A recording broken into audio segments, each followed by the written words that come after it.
धन्यवाद धन्यवाद तिरुचि शिवाजी। श्री संजय सिंह। धन्यवाद मान्यवर, आपने मुझे इस महत्वपूर्ण विषय पर अपनी बात कहने का मौका दिया। सबसे पहले मैं पहलगाम में जो निर्दोष निहत्थे लोग मारे गए, शहीद हुए, मैं उनको कहूंगा, उनको सर झुका के नमन करता हूं, श्रद्धांजलि देता हूं। ऑपरेशन सिंदूर के दौरान कश्मीर के 16 नागरिक मारे गए, जिसमें एडीसी राजकुमार थापा और 2 जुड़वा बच्चे भी मारे गए। उनको भी सर झुका के नमन करता हूं और श्रद्धांजलि देता हूं। मैं नमन करता हूं और श्रद्धांजलि देता हूं इंडियन एयरफोर्स के मेडिकल असिस्टेंट सुरेंद्र कुमार जी को, बीएसएफ के सब इंस्पेक्टर मोहम्मद इम्तियाज जी को, बीएसएफ के कांस्टेबल दीपक जी को, आर्मी के लांस नायक दिनेश कुमार जी को, सुनील कुमार जी को, मुरली नायक जी को, अली शेख जी को और पवन कुमार जी को, जिन्होंने अपनी शहादत देकर ऑपरेशन सिंदूर में अपनी वीरता और शौर्य का परिचय दिया और पाकिस्तान को मुंहतोड़ जवाब देने के लिए अपना सर्वोच्च बलिदान दिया। मान्यवर, कल से लेकर आज तक दोनों सदनों में सरकार की ओर से बहुत सारी बातें कही गई, अपना मुंह से खुद ही बखान किया गया। हमने ऐसा कर दिया, हमने वैसा कर दिया। हम भारत की सेना का, भारत के बहादुर सैनिकों का, बहादुर जवानों का बार बार नमन करेंगे, उनकी शौर्य और वीरता को बार बार प्रणाम करेंगे, लेकिन आपके नाकारेपन पर 1000 बार सवाल पूछेंगे मान्यवर, क्योंकि सवाल आपसे बनते हैं। पहलगाम में जो निर्दोष लोग बैसरन घाटी में गए थे, उनको आकर 5 खूंखार आतंकवादियों ने कैसे मार दिया? भारत की सीमा के अंदर 200 किलोमीटर वो आतंकवादी कैसे घुस गए? कहां से आपकी इंटेलिजेंस फेलियर हुई, उसके लिए कौन जवाबदेह है? और जब हम सर्वदलीय बैठक में बैठे थे, आदरणीय लीडर ऑफ अपोजिशन भी वहां पे थे, तिरुचि शिवाजी भी थे, और मान्यवर हमको बताया गया, सरकार के द्वारा बताया गया कि बैसरन घाटी में सिर्फ अमरनाथ यात्रा के 15 दिन पहले ही लोग आते हैं। ये तो पता नहीं किस गलती से होटल वालों के साथ मिलकर बैसरन घाटी को खोल दिया गया। अब इतने सारे अलग अलग दलों के नेताओं को सरकार के जिम्मेदार मंत्री, गृह मंत्री की मौजूदगी में, रक्षा मंत्री की मौजूदगी में गलत जानकारी दे रहे हैं। बाद में जब हमने पता किया तो पता चला कि हमेशा वो बैसरन घाटी खुली रहती है, लेकिन वहां सुरक्षा के कोई इंतजाम नहीं थे मान्यवर। वो लोग चीखते रहे, चिल्लाते रहे, रोते रहे, बिलखते रहे, अपनी जान गंवाते रहे, सहायता मांगते रहे, लेकिन उनकी सहायता करने वाला कोई नहीं था। मैं गया था शुभम द्विवेदी जी के घर कानपुर में मान्यवर, और उनके पिता ने रो के एक ही मांग कही। उनकी पत्नी का रो रो के बुरा हाल था। उनके परिवार के लोगों ने, उनके पिताजी ने रो रो के एक ही बात कही, हमारे बेटे ने देश के लिए अपनी शहादत दी है। जो लोग इसमें मारे गए हैं, सरकार हमें क्या मदद देती है उससे हमें लेना देना नहीं, कम से कम हमको शहीद का दर्जा दिया। ये उनकी पीड़ा थी, उनकी मांग थी। मैं आपके माध्यम से सरकार तक उनकी भावनाएं पहुंचाना चाहता हूं मान्यवर। बताया गया कि जब यह घटना हुई, उसके बाद देश के गृह मंत्री वहां जाते हैं। देश के गृह मंत्री ने जाके वहां प्रेस कॉन्फ्रेंस किया, अपनी बात कही। उसके बाद प्रधानमंत्री को इसकी सूचना मिलती है। प्रधानमंत्री जी अपना कार्यक्रम छोड़ के भाग के आते सऊदी अरबिया से। पूरा देश इंतजार कर रहा था कि प्रधानमंत्री जी आ रहे हैं। प्रधानमंत्री जी निश्चित पहलगाम जाएंगे। प्रधानमंत्री जी पहलगाम नहीं गए मान्यवर। प्रधानमंत्री जी 24 अप्रैल को बिहार में चुनाव प्रचार गए। प्रधानमंत्री जी 1 मई को महाराष्ट्र, केरला और आंध्र प्रदेश में उद्घाटन करने के लिए गए। प्रधानमंत्री जी फिल्मी सितारों को संबोधित करने गए, फिल्मी सितारों को संबोधित करने गए, लेकिन जो लोग पहलगाम में मारे गए थे उनकी पीड़ा, उनका हाल, उनका दुख, उनकी तकलीफ जानने के लिए नहीं गए। मान्यवर, यहां कहा गया सेना के शौर्य को, बहादुरी को नमन कीजिए। हम करेंगे, बार बार करेंगे, लेकिन आपने सेना के लिए क्या किया? जया बच्चन जी कह रही क्या हैं यह देश जानना नहीं चाहता? जया बच्चन जी कह रही हैं कि आप गलत बोल रहे हो। कौन कह रहा है? जया बच्चन जी।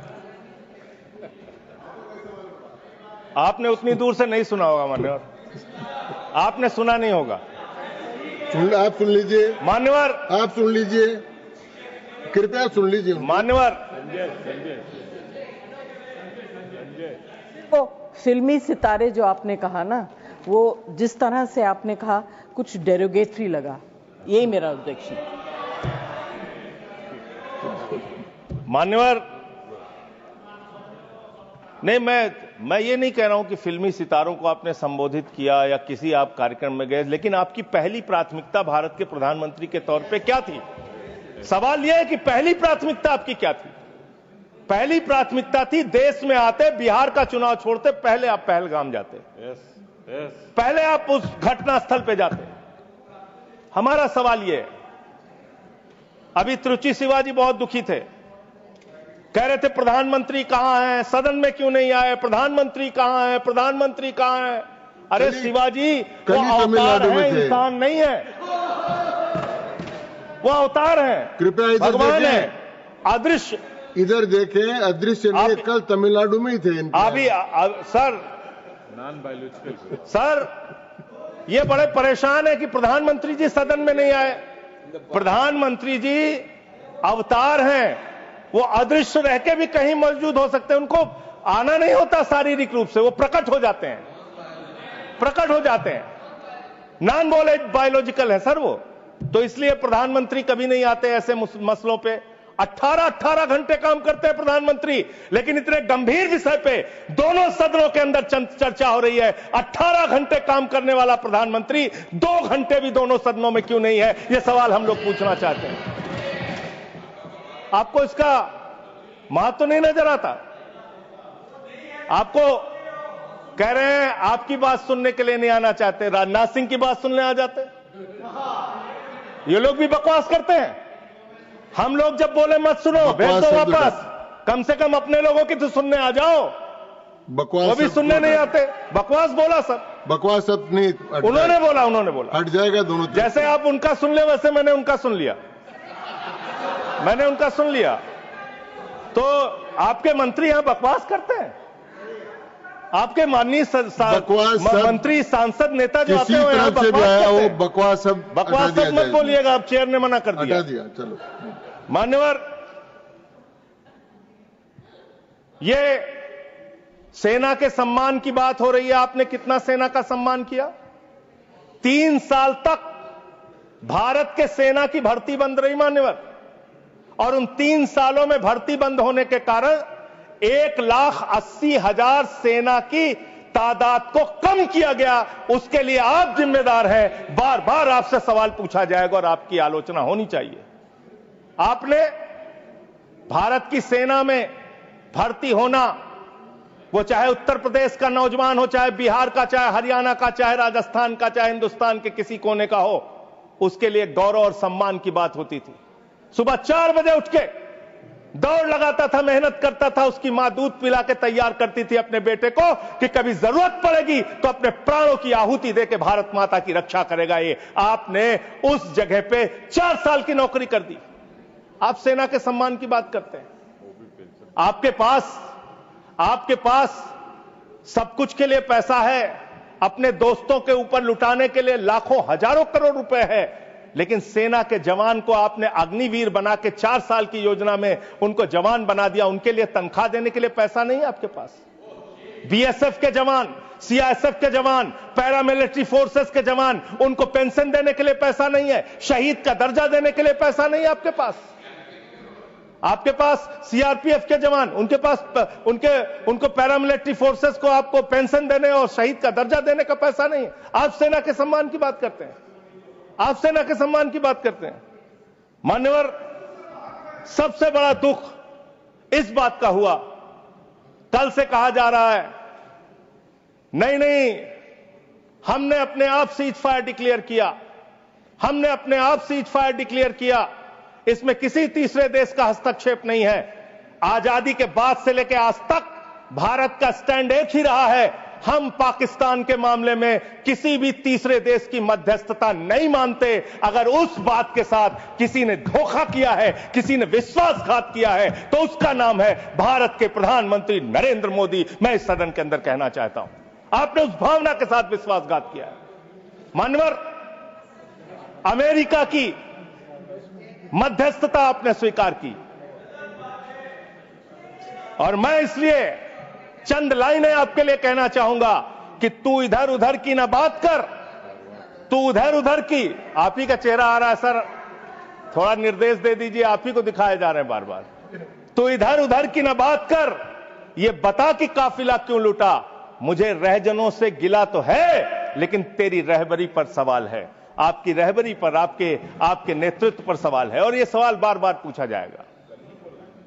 यह सवाल बार बार पूछा जाएगा। 10 मई को भारत, जो 144 करोड़ की आबादी का मुल्क है, भारत जो दुनिया का सबसे बड़ा लोकतंत्र है, भारत जो दुनिया की 5वीं बड़ी अर्थव्यवस्था है, उस भारत के मामले में सीज फायर का डिक्लेरेशन भारत की धरती से नहीं होता, अमेरिका की धरती से होता है। अमेरिका का राष्ट्रपति ट्रंप वो ट्वीट करके जानकारी देता है सीज फायर हो गया दोनों देश में, हो जाएगा।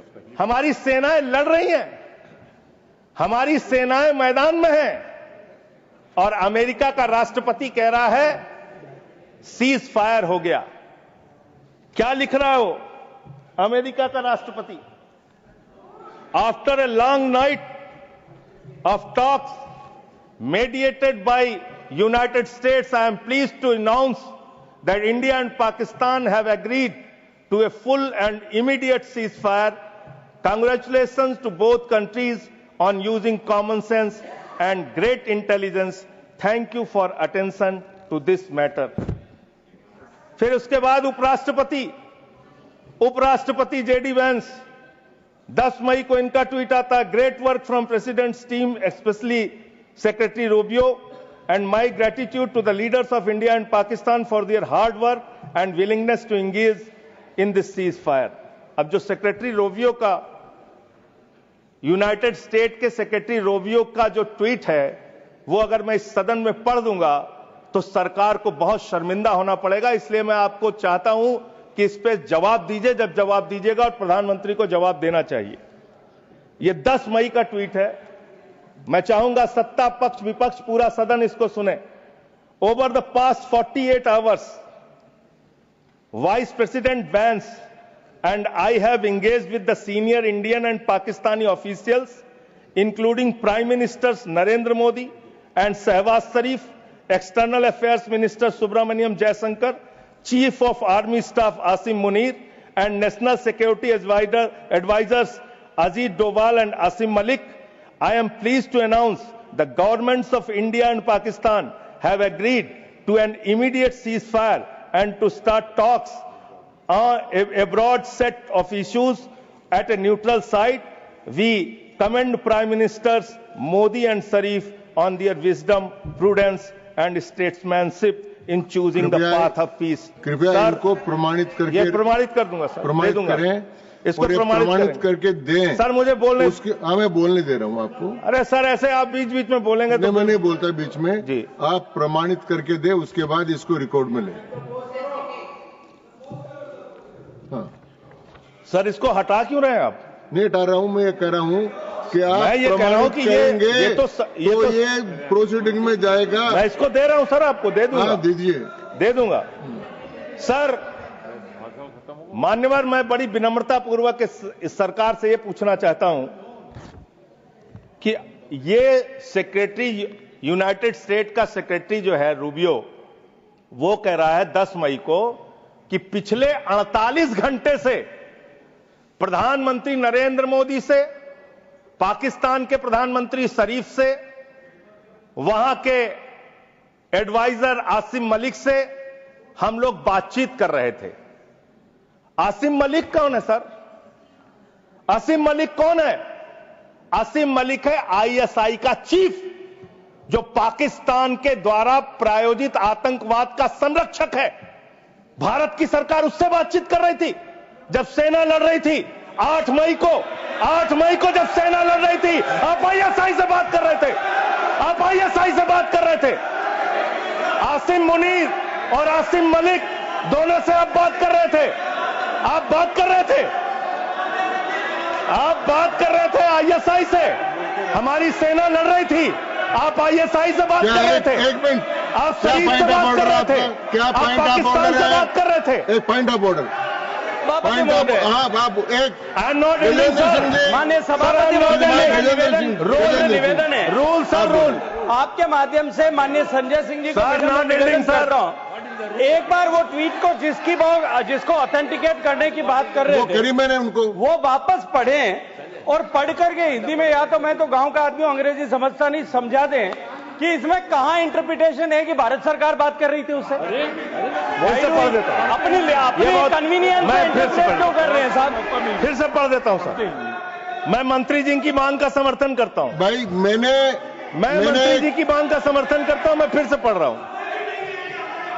ये 10 मई का ट्वीट है। मैं मंत्री जी की मांग का समर्थन करते हुए फिर से पढ़ रहा हूं। देखिए, नियमों में over the past 48 Sanjay hours, Singh ji सुनिए, नियमों में बहुत स्पष्ट प्रावधान है कि हम किसी भी विदेशी राष्ट्रपति का, विदेश मंत्री का, किसी मंत्री का हम उल्लेख नहीं करेंगे। क्यों? लेकिन यहां किसका उल्लेख नहीं हुआ सर? मैंने आपको, एक मिनट से, आप चेयरमैन की रूलिंग है, सब सारी चीजों पे हम बोल सकते हैं मेरी सर। बात तो सुनिए, और हम क्रिटिसाइज तो कर नहीं मेरी रहे। बात सुन लीजिए प्लीज। हमें जानकारी दे रहे हैं सदन को। मैंने आपको कह दिया कि आप ऑथेंटिकेट करके इसको दे दीजिए। नहीं, वो हिंदी में चाह रहे हैं सर। चलिए, वो हिंदी में चाह रहे हैं और मैं पढ़ दे रहा हूं सर इसको। आप अंग्रेजी में दे दो। हाँ, नहीं हिंदी में ही चाह रहा हूं, हिंदी में। ओवर द पास्ट 48 आवर्स, पिछले 48 घंटे में उपराष्ट्रपति Vance and I have engaged with senior Indian and Pakistani officials. तो इसमें प्रधानमंत्री मैं और सुन तो, अरे सुनिए तो भाई, नाम सुनिए सर, नाम सुनिए। Officials including prime ministers Narendra Modi and Shahbaz Sharif, external affairs minister Subrahmanyam Jaishankar, chief of army staff Asim Munir and national security advisers Ajit Doval and Asim Malik. Asim Malik ISI का प्रमुख है। आसिम मलिक आईएसआई का प्रमुख है। आपकी सरकार आसिम मलिक से कैसे बात कर रही थी? जो आतंकवाद को जन्म देते हैं, आप उनसे बात करते हैं।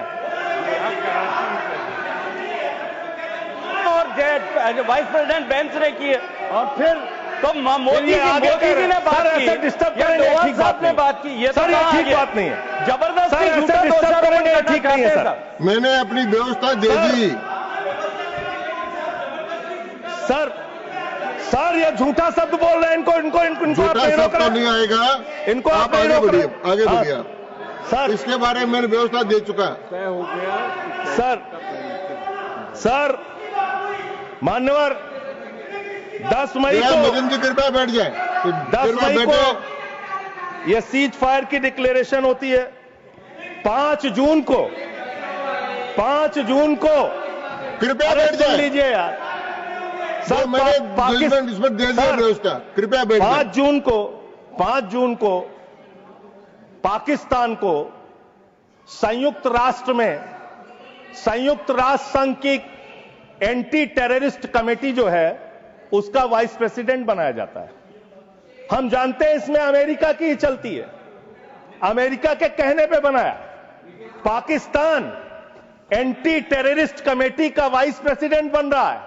वो पाकिस्तान जिसने 10 साल तक ओसामा बिन लादेन को अपने घर में छिपा के रखा, वो पाकिस्तान जहां मसूद अजहर है, वो पाकिस्तान जहां हाफिज सईद है, वो पाकिस्तान जिसने ताज पे हमला किया मुंबई में, वो पाकिस्तान जिसने संसद पे हमला किया, वो पाकिस्तान जिसने अक्षरधाम किया, वो पाकिस्तान जिसने उड़ी किया, वो पाकिस्तान जिसने पुलवामा किया, वो पाकिस्तान जिसने लाल किले पे हमला किया, वो पाकिस्तान जो हिंदुस्तान में आतंकवाद फैलाता है, पहलगाम की घटना को अंजाम देता है। आप कह रहे हैं वो पाकिस्तान आपसे गिड़गिड़ाया, आप मान गए। अरे मान्यवर, वो हमारी बहनें भी तो गिड़गिड़ा रही थी, वो आतंकवादी तो नहीं माने, आप कैसे मान गए?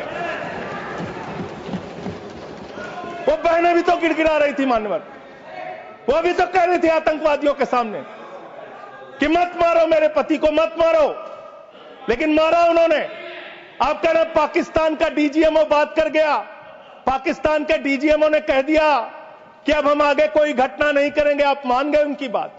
जिन्होंने संसद पे हमला किया, जिन्होंने लाल किले पे हमला किया, जिन्होंने मुंबई के ताज पे हमला किया, जिन्होंने अक्षरधाम पे हमला किया, जिन्होंने पहलगाम किया, जिन्होंने उड़ी किया, आप उनकी बात मान गए?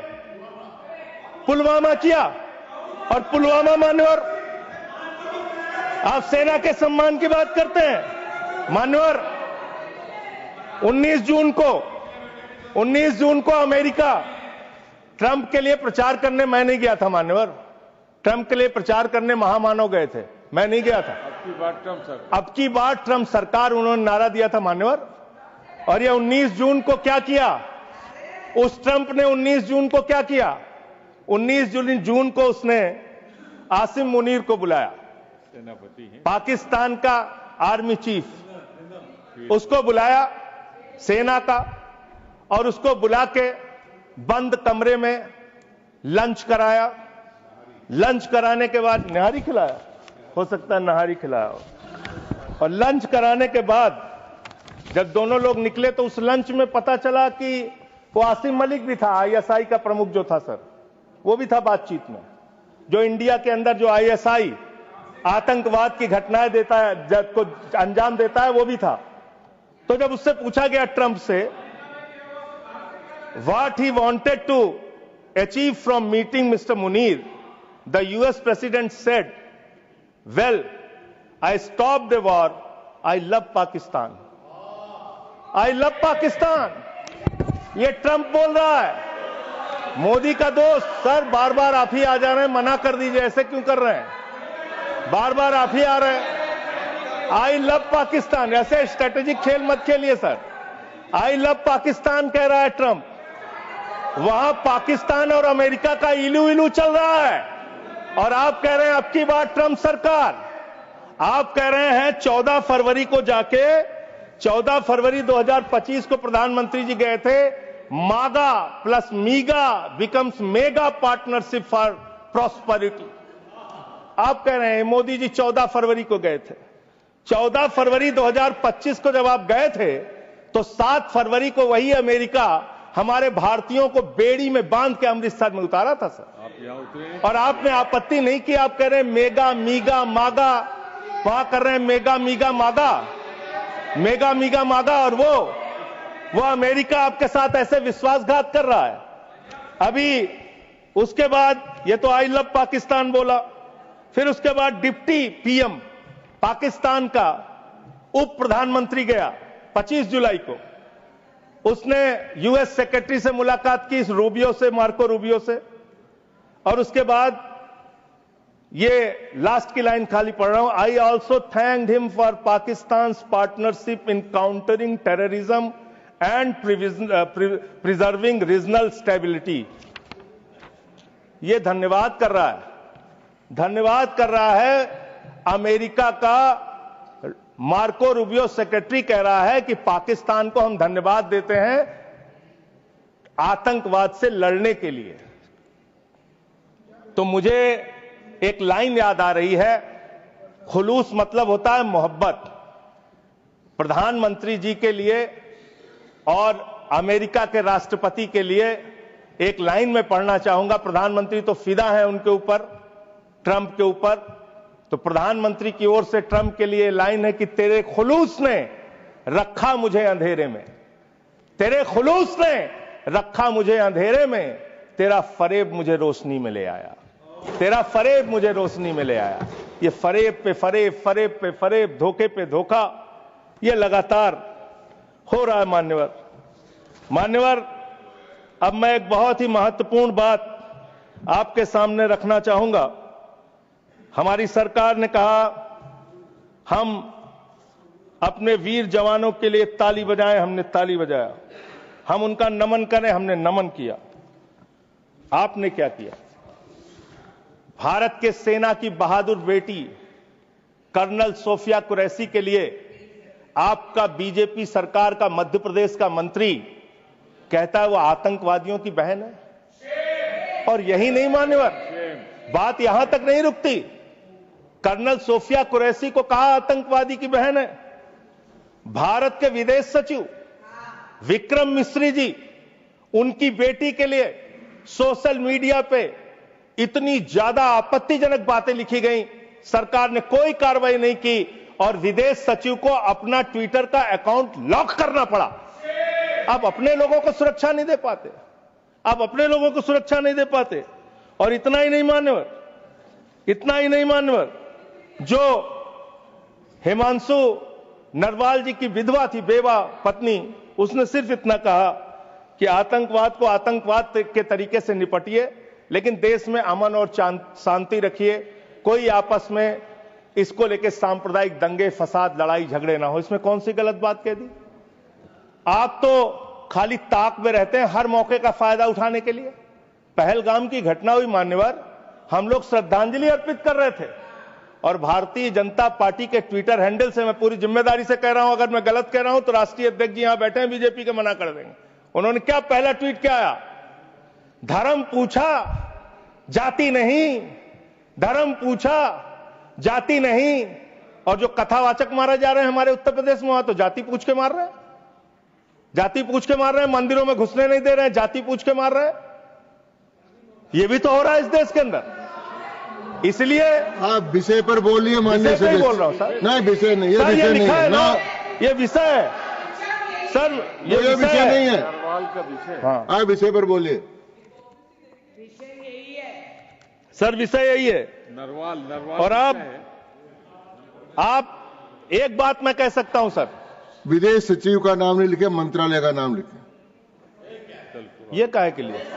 ये है सर, हम ऑफिसर्स। अच्छा चलिए ठीक, जो आपको ठीक लगे सर, जैसे आपने। ऑफिसर्स का नाम सर, नहीं ले सकते। नो, चलिए सर, नो सर, वैसे मैं एक बात कह सकता हूं और सरकार को इसको ध्यान देना चाहिए सर। मैं बड़ी गंभीरता से इस बात को कह रहा हूं।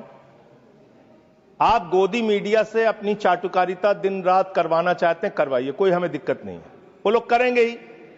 लेकिन जब युद्ध का समय है, लड़ाई का वक्त है, इतने गंभीर समय में है, ऐसे समय में आप ऐसे समय में झूठी खबरें वहां पे चलवा रहे हैं, झूठी खबरें चलवा रहे हैं। लाहौर में घुस गए, इस्लामाबाद में घुस गए, यहां कराची में कब्जा हो गया, रावलपिंडी में कब्जा हो गया। अरे भाई, ऐसे वक्त में हमारी सेनाएं लड़ रही होती हैं, उनको सही जानकारी सारी चीजों की होती है, परिस्थितियों का। आप उनके जीवन को संकट में डाल रहे हैं।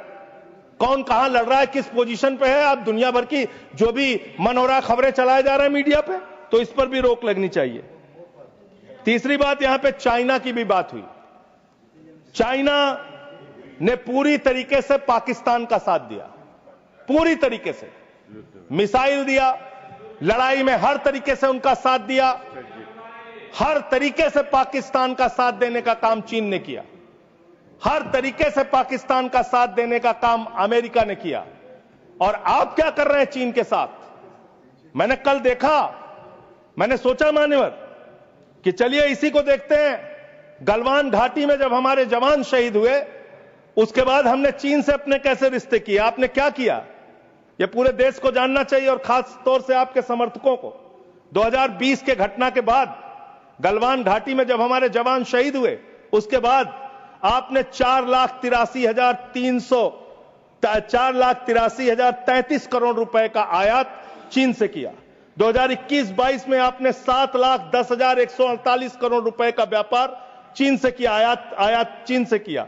2022-23 में 8,03,533 करोड़ का आयात चीन से किया। 2023-24 में 8,38,442 करोड़ रुपए का आयात चीन से किया। 2024-25 में 9,41,718 करोड़ रुपए का आयात चीन से किया। आप चीन को लाखों करोड़, 37 लाख करोड़ रुपए पिछले 5 सालों में आपने 37 लाख करोड़ रुपए का सामान चीन से भारत में आयात किया। आप चीन को रुपया पे रुपया, लाखों करोड़ कमा रहे हैं। माननीय सदस्य, आप हर एक चीज में रोकेंगे सर। इसमें मैं तो ये आंकड़ा बिल्कुल ये रिलेवेंट नहीं है। आप ये रिलेवेंट है, मैं बता रहा हूं सर मैं बता रहा हूं सर, इसको लीजिए आप सर। ये एम्बेसी ऑफ इंडिया बीजिंग, ये एम्बेसी ऑफ इंडिया भारत की एम्बेसी का ये डाटा है और वेबसाइट पे आप जा सकते हैं, चेक करा सकते हैं। ये वहां से मिला डाटा। ये 37 लाख करोड़ रुपए का आपने उनको व्यापार दिया, उनसे वहां से सामान आयात कर रहे हैं। आप चीन को लाखों करोड़ रुपए का व्यापार दे रहे हैं और चीन पाकिस्तान को मिसाइल दे रहा है। ये आपका समझौता है, ये आपका समझौता है।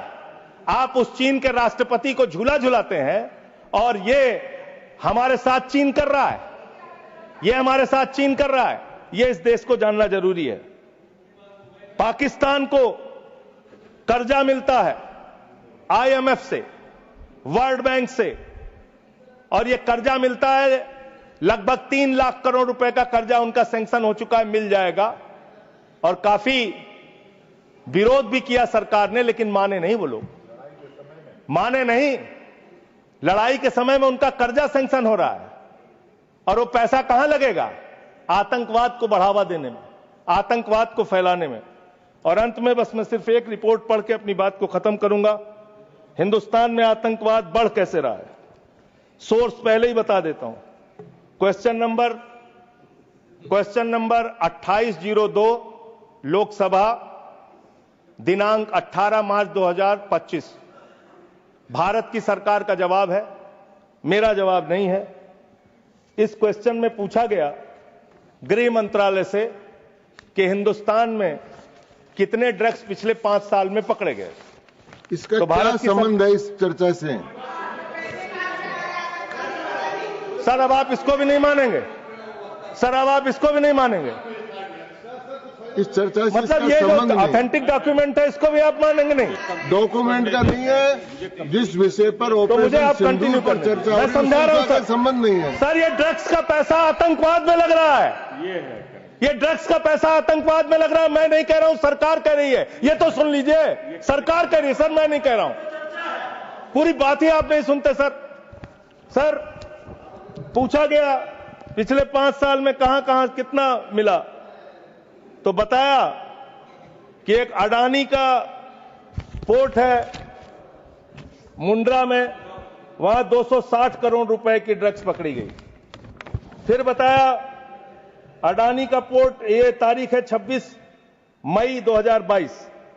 फिर एक अडानी के पोर्ट पे ही 11/7 बता रहा हूं संबंध भैया, अगर नहीं संबंध बताऊंगा तो मुझे मेरी राज्यसभा से सदस्यता खत्म कर देना।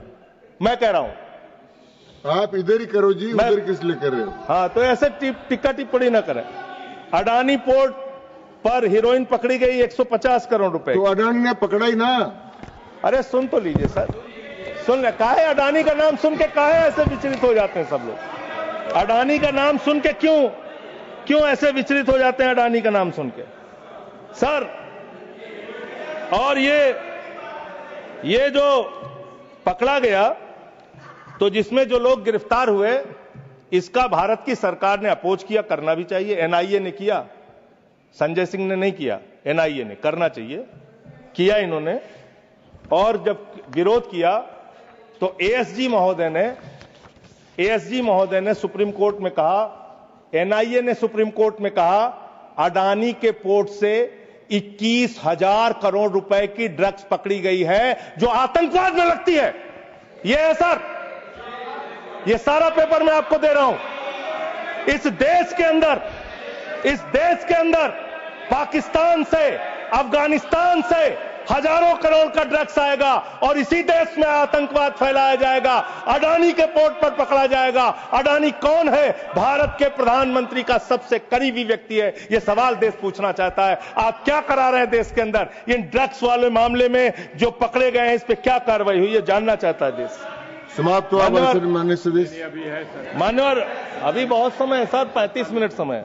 35 मान्यवर, 35 मिनट समय। मान्यवर, मैं अंत में एक ही बात कहना चाहता हूं। आपने कहा कि इस मामले में राजनीति नहीं होनी चाहिए। राजनीति करता कौन है? हर मामले में आप राजनीति करते हैं, हर मामले में आप राजनीति करते हैं, हमेशा विपक्ष को ब्लेम करते हैं, विपक्ष को देशद्रोही कहते हैं, विपक्ष को गद्दार कहते हैं। आप पूरी दुनिया में घूमते हैं, एक देश आपके समर्थन में नहीं आता, एक भी देश आपके पक्ष में खड़ा नहीं होता, लेकिन जब आपको जरूरत होती है आप कहते हैं विपक्ष के लोगों पूरी दुनिया में जाओ और भारत के पक्ष में बोल के आओ। गए विपक्ष के लोग, हमारी भी पार्टी के 2 सांसद गए और हम सरकार का पक्ष दुनिया में रख कर आए। जब भी देश पे संकट होगा हम आपके साथ खड़े हैं, लेकिन लोगों को बांटने का काम, अपमानित करने का काम और रोज रोज इस तरीके से गद्दार कहने का काम बंद कीजिए। बहुत बहुत धन्यवाद। माननीय धन्यवाद। श्री येरम वेंकट सुब्बा रेड्डी। श्री येरम वेंकट सुब्बा रेड्डी। Yes, sir.